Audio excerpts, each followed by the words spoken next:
यह एक आदमी की मर्दानगी को चुनौती देने की कहानी है। एक वेश्या जो अपने दलाल को मात्र ग्राहक उपलब्ध कराने वाला एक हानिरहित साधन समझती है और उसके सामने नग्न रहने में भी कोई बुराई महसूस नहीं करती, वही दलाल एक दिन जोश में आकर खुद ग्राहक बन बैठता है।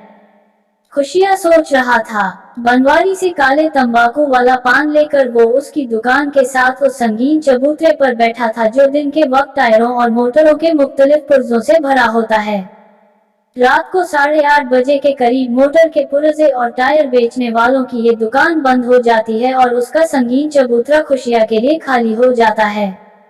वो काले तंबाकू वाला पान आहिस्ता आहिस्ता चबा रहा था और सोच रहा था। पान की गाढ़ी तंबाकू मिली पीक उसके दांतों की रेखों से निकलकर उसके मुंह में इधर उधर फिसल रही थी और उसे ऐसा लगता था कि उसके ख्याली दांतों तले पीसकर उसकी पीक में घुल रहे थे। शायद यही वजह है कि वो उसे फेंकना नहीं चाहता था। खुशियाँ पान की पीक मुंह में पिलपिला रहा था और इस वाकया पर शोर कर रहा था जो उसके साथ पेश आया था, यानी आध घंटा पहले। वो उसे संगीन चबूतरे पर हसब मामूल बैठने से पहले खेतवाड़ी की 5वीं गली में गया था। बेंगलोर से जो नई छोकरी कांता आई थी, उसी गली के नुक्कड़ पर रहती थी। खुशिया से किसी ने कहा था कि वो अपना मकान तब्दील कर रही है, चुनांचे वो इसी बात का पता लगाने के लिए वहां गया था। कांता की खोली का दरवाजा उसने खटखटाया। अंदर से आवाज आई, कौन है? इस पर खुशिया ने कहा, मैं खुशिया। आवाज दूसरे कमरे से आई थी। थोड़ी देर के बाद दरवाजा खुला, खुशिया अंदर दाखिल हुआ। जब कांता ने दरवाजा अंदर से बंद किया तो खुशिया ने मुड़कर देखा। उसकी हैरत की कोई इंतहा न रही जब उसने कांता को बिल्कुल नंगा देखा। बिल्कुल नंगा ही समझो, क्योंकि वो अपने अंग को सिर्फ एक तौलिए से छुपाए हुए थी। छुपाए हुए भी नहीं कहा जा सकता, क्योंकि छुपाने की जितनी चीजें होती हैं, वो तो सबकी सब खुशिया की हैरतज़दा आंखों के सामने थी। कहो खुशिया, कैसे आए?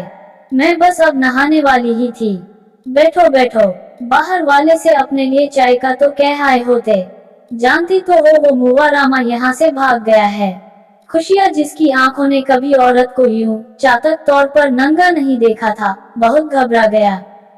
उसकी समझ में न आता था कि क्या करे। उसकी नजरें जो एकदम उरियानी से दो चार हो गई थी, अपने आप को कहीं छुपाना चाहती थी। उसने जल्दी जल्दी सिर्फ इतना कहा, जाओ जाओ तुम नहा लो। फिर एकदम उसकी जबान खुल गई, पर जब तुम नंगी थी तो दरवाजा खोलने की क्या जरूरत थी? अंदर से कह दिया होता, मैं फिर आ जाता। लेकिन जाओ, तुम नहा लो। कांता मुस्कुराई, जब तुमने कहा खुशिया है तो मैंने सोचा क्या हर्ज है। अपना खुशिया ही तो है, आने दो। कांता की ये मुस्कुराहट अभी तक खुशिया के दिल और दिमाग में तैर रही थी। उस वक्त भी कांता का नंगा जिस्म मोम के पुतले की मानिंद उसकी आंखों के सामने खड़ा था और पिघल पिघल कर उसके अंदर जा रहा था। उसका जिस्म खूबसूरत था। पहली मर्तबा खुशिया को मालूम हुआ कि जिस्म बेचने वाली औरतें भी ऐसा सुडौल बदन रखती हैं। उसको इस बात पर हैरत हुई थी, पर सबसे ज्यादा ताज्जुब उसे इस बात पर हुआ था कि नंग धड़ंग वो उसके सामने खड़ी हो गई और उसको लाज तक न आई। क्यों? इसका जवाब कांता ने ये दिया था, जब तुमने कहा खुशिया है तो मैंने सोचा क्या हर्ज है, अपना खुशिया ही तो है, आने दो। कांता और खुशिया एक ही पेशे में शरीक थे। वो उसका दलाल था, इस लिहाज से वो उसी का था, पर ये कोई वजह नहीं थी कि वो उसके सामने नंगी हो जाती। कोई खास बात थी। कांता के अल्फाज में खुशिया कोई और ही मतलब कुरेद रहा था। ये मतलब बैक वक्त इस कदर साफ और इस कदर मुबहम था कि खुशिया किसी खास नतीजे पर नहीं पहुंच सका था। उस वक्त भी वो कांता के नंगे जिस्म को देख रहा था, जो ढोलकी पर मंदे हुए चमड़े की तरह तना हुआ था। उसकी लुढ़कती हुई निगाहों से बिल्कुल बेपरवाह। कई बार हैरत के आलम में भी उसने उसके सामने सलोने बदन पर टोल लेने वाली निगाहें गाड़ी थी, मगर उसका एक रोवां तक भी न कपकपाया था। बस सांवले पत्थर की मूर्ति की मानिंद खड़ी रही, जो एहसास से आ रही हो। भाई, एक मर्द उसके सामने खड़ा था। मर्द जिसकी निगाहें कपड़ों में भी औरत के जिस्म तक पहुंच जाती हैं और जो परमात्मा जाने ख्याल ही ख्याल में कहां कहां पहुंच जाता है। लेकिन वो जरा भी न घबराए, और उसकी आंखें ऐसा समझ लो कि अभी लॉन्ड्री से धुल कर आई हैं। उसको थोड़ी सी लाज तो आनी चाहिए थी। जरा सी सुर्खी तो उसके दीदों में पैदा होनी चाहिए। मान लिया कस्बी थी, पर कस्बियां यूं नंगी तो नहीं खड़ी हो जाती। 10 बरस उसको दलाली करते हो गए थे और इन 10 बरसों में वो पेशा कराने वाली लड़कियों के तमाम राजों से वाकिफ हो चुका था। मिसाल के तौर पर उसे ये मालूम था कि पायधोनी के आखिरी सिरे पर जो छोकरी एक नौजवान लड़के को भाई बनाकर रहती है, इसलिए अछूत कन्या का रिकॉर्ड है करता मूर्ख प्यार प्यार अपने टूटे हुए बाजे पर बजाया करती है कि उसे अशोक कुमार से बहुत बुरी तरह इश्क है। कई मनचले लौंडे अशोक कुमार से उसकी मुलाकात कराने का झांसा देकर अपना उल्लू सीधा कर चुके थे। उसे ये भी मालूम था कि दावर में जो पंजाबन रहती है सिर्फ इसलिए कोट पतलून पहनती है कि उसके एक यार ने उससे कहा था कि तेरी टांगे तो बिल्कुल उस अंग्रेज एक्ट्रेस की तरह हैं जिसने मराको उर्फ खूने तमन्ना में काम किया था। ये फिल्म उसने कई बार देखी और जब उसके यार ने कहा कि मालिन डेटरिच इसलिए पतलून पहनती है कि उसकी टांगे बहुत खूबसूरत हैं और उन टांगों का उसने 2 लाख का बीमा करा रखा है, तो उसने भी पतलून पहननी शुरू कर दी जो उसके चूतड़ों में बहुत फंस कर आती थी। और उसे ये भी मालूम था कि मजगांव वाली दक्षिणी छोकरी सिर्फ इसलिए कॉलेज के खूबसूरत लौंडों को फांसती है कि उसे एक खूबसूरत बच्चे की माँ बनने का शौक है। उसको ये भी पता था कि वो कभी अपनी ख्वाहिश पूरी न कर सकेगी, इसलिए कि बांझ है और उस काली मद्रासन की बाबत जो हर वक्त कानों में हीरे की बूटियां पहने रहती थी, उसको ये बात अच्छी तरह मालूम थी कि उसका रंग कभी सफेद नहीं होगा और वो उन दवाओं पर बेकार रुपया बर्बाद कर रही है जो आए दिन खरीदती रहती है। उसको उन तमाम छोकरियों का अंदर बाहर का हाल मालूम था जो उसके हलके में शामिल थी, मगर उसको ये खबर न थी कि एक रोज कांता कुमारी, जिसका असली नाम इतना मुश्किल था कि वो उम्र भर याद नहीं कर सकता था, उसके सामने नंगी खड़ी हो जाएगी और उसको जिंदगी के सबसे बड़े तजुर्बे से 2-4 कराएगी। सोचते सोचते उसके मुंह में पान की पीक इस कदर जमा हो गई थी कि अब वो मुश्किल से छालिया के इन नन्हे नन्हे रेजों को चबा सकता था जो उसके दांतों की रेखों में से इधर उधर फिसल कर निकल जाते थे। उसके तंग माथे पर पसीने की नन्ही नन्ही बूंदें नमूदार हो गई थी, जैसे मलमल में पनीर को आहिस्ता से दबा दिया गया है। उसके मर्दाना वकार को धक्का सा पहुंचा था जब वो कांता के नंगे जिस्म को अपने तसव्वुर में लाता था। उसे महसूस होता था जैसे उसका अपमान हुआ है। एकदम उसने अपने दिल में कहा, भाई ये अपमान नहीं है तो क्या है? यानी एक छोकरी नंग धड़ंग सामने खड़ी हो जाती है और कहती है इसमें हर्ज ही क्या है, तुम खुशियां ही तो हो। खुशियां ना हुआ साला वो बिल्ला हो गया जो उसके बिस्तर पर हर वक्त ऊँघता रहता है। और क्या, अब उसे यकीन होने लगा कि सचमुच उसकी हत्या हुई है। वो मर्द था और उसको इस बात की गैर महसूस तरीक पर तवक्को थी कि औरतें ख्वाह शरीफ हो या बाजारी, उसको मर्द ही समझेंगी और उसके और अपने दरमियान वो पर्दा कायम रखेंगी जो एक मुद्दत से चला आ रहा है। वो तो सिर्फ ये पता लगाने के लिए कांता के यहाँ गया था कि वो कब मकान तब्दील कर रही है और कहाँ जा रही है। कांता के पास उसका जाना यकसर बिजनेस से मुतल्लिक था। अगर खुशियां कांता की बाबत सोचता कि जब वो उसका दरवाजा खटखटाएगा तो वो अंदर क्या कर रही होगी, तो उसके तसव्वुर में ज्यादा से ज्यादा इतनी बातें आ सकती थी। सर पर पट्टी बांधे लेट रही होगी, बिल्ली के बालों में से पिस्सू निकाल रही होगी, उस बाल सफा पाउडर से अपनी बगलों के बाल उड़ा रही होगी जो इतनी बॉस मारता था कि खुशियां की नाक बर्दाश्त नहीं कर सकती थी। पलंग पर अकेली बैठी ताश फैलाए पेशेंस खेलने में मशगूल होगी। बस इतनी चीजें थी जो उसके ज़हन में आती। घर में वो किसी को रखती नहीं थी, इसलिए इस बात का ख्याल ही नहीं आ सकता था, पर खुशियां ने तो ये सोचा ही नहीं था। वो तो काम से वहां गया था कि अचानक कांता, यानी कपड़े पहनने वाली कांता, मतलब ये कि वो कांता जिसको वो हमेशा कपड़ों में देखा करता था, उसके सामने बिल्कुल नंगी खड़ी हो गई। बिल्कुल नंगी ही समझो, क्योंकि एक छोटा सा तौलिया सब कुछ तो छुपा नहीं सकता। खुशिया को ये नजारा देखकर ऐसा महसूस हुआ था जैसे छिलका उसके हाथ में रह गया है और केले का गुदा पोंछ करके उसके सामने आ गिरा है। नहीं, उसे कुछ और ही महसूस हुआ था, जैसे वो खुद नंगा हो गया है। अगर बात यहाँ तक ही खत्म हो जाती तो कुछ भी न होता। खुशिया अपनी हैरत को किसी न किसी हीले से दूर कर देता, मगर यहाँ मुसीबत ये आन पड़ी थी कि उस लौंडिया ने मुस्कुरा कर ये कहा था, जब तुमने कहा खुशियां है तो मैंने सोचा अपना खुशियां ही तो है, आने दो। ये बात उसे खाई जा रही थी। साली मुस्कुरा रही थी। वो बार बार बड़बड़ाता, जिस तरह कांता नंगी थी उसी तरह की मुस्कुराहट खुशिया को नंगी नजर आई थी। ये मुस्कुराहट ही नहीं, उसे कांता का जिस्म भी इस हद तक नजर आया था, गोया उस पर रंधा फिरा हुआ है। उसे बार बार बचपन के वो दिन याद आ रहे थे जब पड़ोस की एक औरत उससे कहा करती थी, खुशिया बेटा जा दौड़ के जा, ये बाल्टी पानी से भर ला। जब वो बाल्टी भर के लाया करता था तो वो धोती से बनाए पर्दे के पीछे से कहा करती थी, अंदर आके यहाँ मेरे पास रख दे, मैंने मुंह पर साबुन मला हुआ है। मुझे कुछ सुझाई नहीं देता। वो धोती का पर्दा हटाकर बाल्टी उसके पास रख दिया करता था। उस वक्त साबुन के झाग में लिपटी हुई नंगी औरत उसे नजर आया करती थी, मगर उसके दिल में किसी किस्म का हैजान पैदा नहीं होता था। भाई मैं उस वक्त बच्चा था, बिल्कुल भोला भाला। बच्चे और मर्द में बहुत फर्क होता है।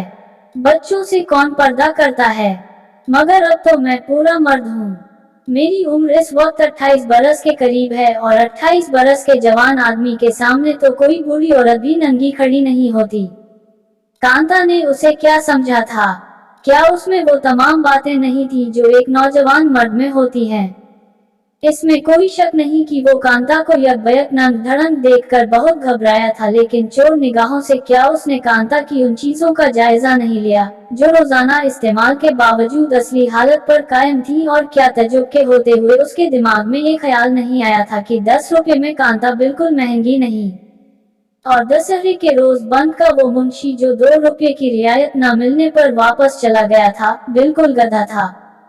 और इन सब के ऊपर क्या एक लम्हे के लिए उसके तमाम पुट्ठों में एक अजीब किस्म का खिंचाव पैदा नहीं हो गया था, और उसने एक ऐसी अंगड़ाई नहीं लेना चाहिए थी जिससे उसकी हड्डियां चटकने लगें? फिर क्या वजह थी कि मंगलों की इस सांवली छोकरी ने उसको मर्द न समझा और सिर्फ खुशियां समझकर उसको अपना सब कुछ देखने दिया? उसने गुस्से में आकर पान की गाड़ी पीक थूक दी, जिसने फुटपाथ पर कई बेल बूटे बना दिए।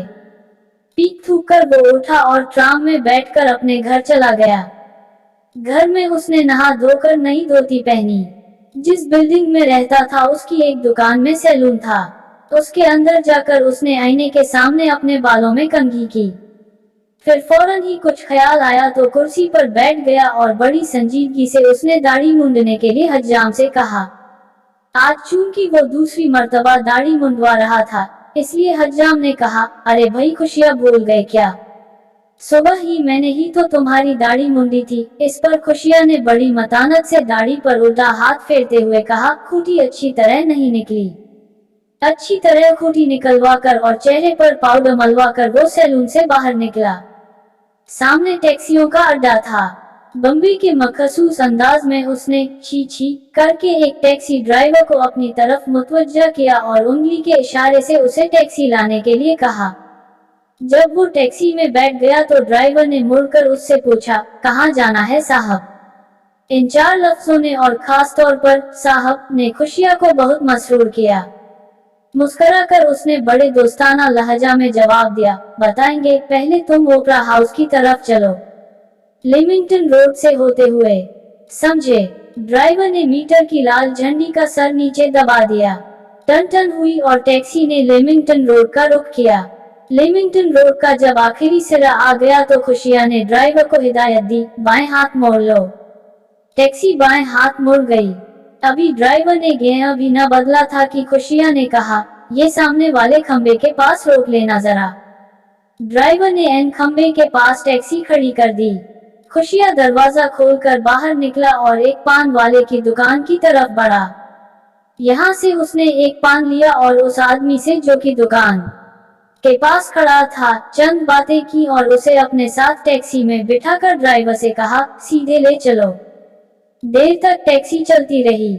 खुशिया ने जिधर इशारा किया ड्राइवर ने उधर हैंडल फिरा दिया। मुख्तलिफ पुररौनक बाजारों में से होते हुए टैक्सी एक नीम रोशन गली में दाखिल हुई, जिसमें आमद और रफ्त बहुत कम थी। कुछ लोग सड़क पर बिस्तर जमाए लेटे थे।